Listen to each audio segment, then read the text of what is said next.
إن الحمد لله نحمده ونستعينه ونستغفره ونعوذ بالله من شرور أنفسنا ومن سيئات أعمالنا من يهده الله فلا مضل له ومن يضلله فلا هادي له وأشهد أن محمدا عبده ورسوله أما بعد فإن خير الحديث كتاب الله وخير الهدي هدي محمد صلى الله عليه وسلم وشر الأمور محدثاتها وكل محدثات بدعة وكل بدعة ضلالة وكل ضلالة في النار۔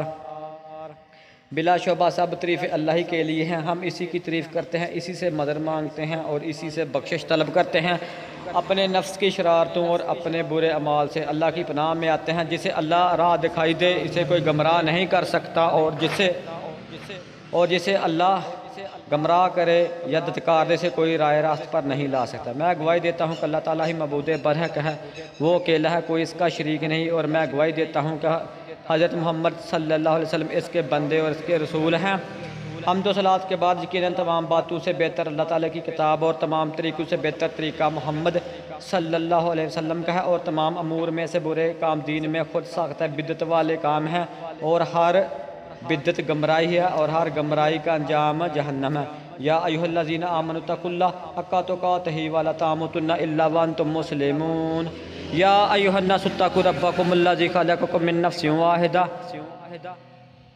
وبث منہما رجالا کثیرا ونساء واتقوا اللہ الذی تساءلون بہ والارحام ان اللہ کان علیکم رقیبا۔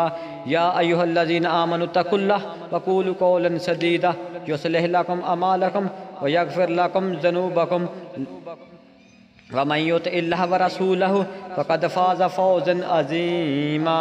اے اہل ایمان، اللہ تعالیٰ سے ڈرتے رہو جیسا اس سے ڈرنے کا حق ہے، اور تمہیں اس حال میں موت ہے کہ تم مسلمان ہو۔ لوگو، اپنے رب سے ڈرو جس نے تمہیں ایک جان سے پیدا کیا، پھر اس سے اس کی بیوی کو بنایا، پھر ان دونوں میں سے بہت سے مرد اور عورتیں پیدا کی اور انہیں زمین پر پھیلا دیا۔ اللہ تعالیٰ سے ڈرتے رہو جس کے نام پر تم ایک دوسرے سے سوال کرتے ہو، اور قطع رحمی سے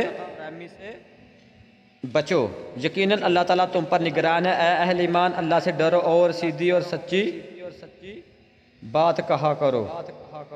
اللہ تعالیٰ تمہارے اعمال سنوار دے گا اور تمہارے گناہوں کو معاف فرما دے گا۔ اللہ تعالیٰ جس نے اللہ اور اس کے رسول صلی اللہ علیہ وسلم کی اطاعت کی، یقیناً اس نے عظیم کامیابی حاصل کر لی۔ وَلَا يَقْتُلُونَ النَّفْسَ الَّتِي حَرَّمَ اللَّهُ إِلَّا بِالْحَقِّ، بغیر حق کے کسی کو ہلاک نہیں کیا جا سکتا۔ یہی نہیں کہ آگے ہر غلط فہمی کو دور کر دیا گیا ہے۔ ارشاد ہوتا ہے، ناحق قتل کرنے والے مستجب سزا ہیں۔ سوال یہ ہے کہ جان لینے کا استحقاق کب پیدا ہوتا ہے؟ اس کے متعلق قرآن نے سورۃ مائدہ میں تفصیل دے دی ہے۔ تشریح یہ بھی ہے کہ جس نے ناحق خون کیا اس نے گویا تمام انسانوں کا خون کیا، اور جس نے کسی کی جان بچائی گویا اس نے تمام انسانوں کو بچایا۔ رسول اللہ صلی اللہ علیہ وسلم نے فرمایا کہ قیامت کے دن سب سے پہلے نماز کی پرسش ہوگی اور پھر خون کے دعوے پیش ہوں گے۔ خون انسانی کے احترام پر آپ صلی اللہ علیہ وسلم نے اس درجہ زور دیا کہ ایک ارشاد سے یہ معلوم ہوتا ہے کہ ناحق انسانی خون بہانے والا مسلمان نہیں رہتا۔ ارشاد باری ہے، قل امر ربی بالقسط، اے پیغمبر کہہ دو پروردگار نے عدل کا حکم دیا ہے۔ الاعراف 29 ہے۔ سورۃ النساء میں تاکید ہے، یا ایھا الذین آمنوا کونوا قوامین بالقسط، اے ایمان والو تم انصاف و عدل کے قائم کرنے والے بن جاؤ۔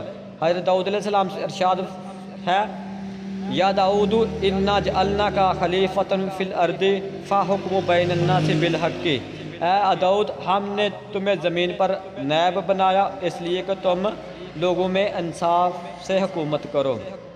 تو ناظرین کرام، آج ہم اپنے جو گزشتہ سے پیوستہ پروگرام تھا رحماء بینہم، یعنی صحابہ کرام کے فضائل کے حوالے سے کہ صحابہ کرام آپس میں بہت ہی مہربان تھے، آج ہم اس کے دوسرے سلسلہ کی پہلی قسط آپ کے سامنے پیش کرنے جا رہے ہیں۔ یقیناً آپ کو پسند آئے گی۔ یہ جو ہمارا سلسلہ وار پروگرام ہے یہ ہے الحکم فی مشاجرات الصحابۃ الاکرام رضی اللہ عنہ، کہ صحابہ کرام رضی اللہ عنہم کے مشاورات اختلافات کے بارے میں حکم۔ تو ناظرین کرام، یہ وہی ہستی ہیں جن کے متعلق اللہ تعالیٰ نے فرمایا ہم الراشدون، ہم المفلحون، ہم الفائزون، ہم المہتدون، ہم المومنون۔ تو آج ہم آپ کے سامنے صحابہ کرام کے باہمی مشاورت کے بارے میں خاموشی اختیار کرنے کا حکم ہے، اس کی تفصیل بیان کرتے ہیں۔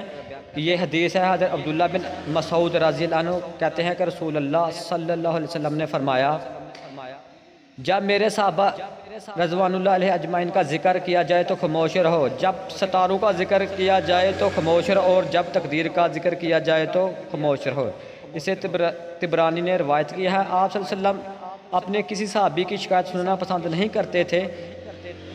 حضرت عبداللہ بن مسعود رضی اللہ عنہ کہتے ہیں کہ رسول اللہ صلی اللہ علیہ وسلم نے اپنے صحابہ سے فرمایا، تم میں سے کوئی بھی میرے کسی صحابی کے بارے میں مجھ سے کوئی شکایت نہ کرے، میں یہ چاہتا ہوں کہ جب تم سے ملوں تو میرا دل تمہاری طرف سے بالکل صاف ہو۔ اسے احمد نے روایت کیا ہے۔ اسی طرح مشاجرات صحابہ رضی اللہ عنہم کے بارے میں گفتگو نہ کرنے کا حکم دیا گیا ہے۔ حضرت عبداللہ بن مغفل رضی اللہ عنہ کہتے ہیں کہ رسول اللہ صلی اللہ علیہ وسلم نے فرمایا، میرے صحاب کے معاملے میں اللہ سے ڈرتے رہنا، ہاں اللہ سے ڈرتے رہنا، اور میرے بعد انہیں ہدف ملامت نہ بنا لینا۔ جس نے ان سے محبت کی اس نے میری محبت کی وجہ سے ان سے محبت کی، اور جس نے ان سے دشمنی کی اس نے گویا میری دشمنی کی وجہ سے ان سے دشمنی کی۔ جس نے انہیں اذیت پہنچائی اس نے مجھے اذیت پہنچائی، اور جس نے مجھے اذیت پہنچائی اس نے اللہ کو اذیت پہنچائی، اور جس نے مجھے اذیت دی اسے عنقریب اللہ پکڑے گا یعنی عذاب دے گا۔ ان بطش ربی کا لشدید، اسے ترمذی نے روایت کیا ہے۔ اسی طرح رسول صلی اللہ علیہ وسلم نے فرمایا کہ رسول اللہ صلی اللہ علیہ وسلم نے بلا امتیاز تمام صحابہ کرام رضوان اللہ علیہ اجمعین کا ادب اور احترام کرنے کا حکم دیا ہے۔ حضرت عمر رضی اللہ عنہ کہتے ہیں کہ رسول اللہ صلی اللہ علیہ وسلم نے فرمایا، میرے صاحب کی عزت کرو، وہ تم سب میں سے بہتر ہیں، پھر وہ جو ان کے بعد آنے والے ہیں، پھر وہ جو ان کے بعد آنے والے ہیں۔ اسے نسائی نے روایت کیا ہے۔ رسول اللہ صلی اللہ علیہ وسلم نے صحابہ کرام رضوان اللہ علیہ اجمعین سے اچھا برتاؤ کرنے کا حکم دیا ہے۔ حضرت جابر بن سمرہ کہتے ہیں کہ حضرت عمر بن خطاب رضی اللہ عنہ نے جابیہ میں لوگوں سے خطاب کیا اور کہا کہ رسول اللہ صلی اللہ علیہ وسلم لوگوں کے درمیان کھڑے ہوئے جس طرح میں اس جگہ پر کھڑا ہوں، اور فرمایا میرے صحاب کے ساتھ اچھا برتاؤ کرو، پھر ان کے بعد والوں کے ساتھ، پھر ان کے بعد والوں کے ساتھ۔ اسے ابو یعلا نے روایت کیا ہے۔ تو رسول صلی اللہ علیہ وسلم نے صحابہ کرام رضی اللہ عنہم کے بارے میں ہمیشہ خیر اور بلائی کی بات کہنے کا اور سننے کا حکم دیا ہے۔ حضرت عبداللہ بن عمر رضی اللہ عنہ ماں سے روایت ہے کہ حضرت عمر بن خطاب رضی اللہ عنہ جابیہ دمشق کی نوائی بستی میں خطبہ دینے کے لیے کھڑے ہوئے اور فرمایا کہ ہمیں رسول اللہ صلی اللہ علیہ وسلم نے خطبہ دیا جیسا میں تمہیں دے رہا ہوں۔ اس میں آپ صلی اللہ علیہ وسلم نے فرمایا میرے صحابہ کے بارے میں خیر اور بلائی کی بات کرو، پھر ان کے بارے میں جو ان کے بعد آنے والے، پھر ان کے بارے میں جو ان کے بعد آنے والے۔ اسے احمد نے روایت کیا ہے۔ تو ناظرین کرام، تو یہ تھا آج کا ہمارا پہلا پروگرام حضرت صحابہ کرام رضوان اللہ علیہ اجمعین کے مشاجرات کے بارے میں۔ تو انشاءاللہ اپنی آراء سے ضرور نوازیے گا اور اس ویڈیو کو مکمل دیکھیے گا اور اپنے عزیزوں کو ضرور شیئر کیجیے گا تاکہ ہماری حوصلہ افزائی ہو سکے۔ تو جو تعریفیں ہیں وہ سب اللہ تعالیٰ ہی کے لیے ہیں جو لا شریک اور بے مثال ہے، جس کا کوئی شریک نہیں اور جس کے لیے کوئی مثال نہیں، جو حاجت روا اور مشکل کشا ہے، جس کے علاوہ کوئی دوسرا حاجت روا اور مشکل کشا ہے، اور نہ ہی نفع و نقصان کا مالک ہے، جس کے علاوہ کوئی دوسرا نقصان و نفع کا مالک نہیں، جو زندگی اور موت کا مالک ہے اور جس کے علاوہ کوئی دوسرا زندگی موت کا مالک نہیں، جو جنت اور جہنم کا مالک ہے، جس کے علاوہ کوئی دوسرا جنت اور جہنم کا مالک نہیں۔ درود و سلام حضرت محمد صلی اللہ علیہ وسلم پر جو تمام عالم انسانیت کے لیے رحمت للعالمین بن کر آئے اور ہمارے رہبر و رہنما بن کر آئے۔ تو صحابہ کرام رضی اللہ عنہم کی عزت کرنا ہمارے اوپر لازم ہے، اگر ہم ان کی عزت نہیں کریں گے تو کون کرے گا۔ تو اسی طرح صحابہ کرام رضوان اللہ علیہ اجمعین، ان کے بارے میں رسول صلی اللہ علیہ وسلم نے فرمایا کہ میرے صحابہ کے بارے میں اللہ تعالیٰ سے ڈرتے رہنا، خبردار۔ ترمذی کی یہ حدیث ہے۔ تو اس ویڈیو کو ضرور دیکھیے اور دوسروں ضرور شیئر کر دیجیے گا۔ آج کے لیے اللہ حافظ۔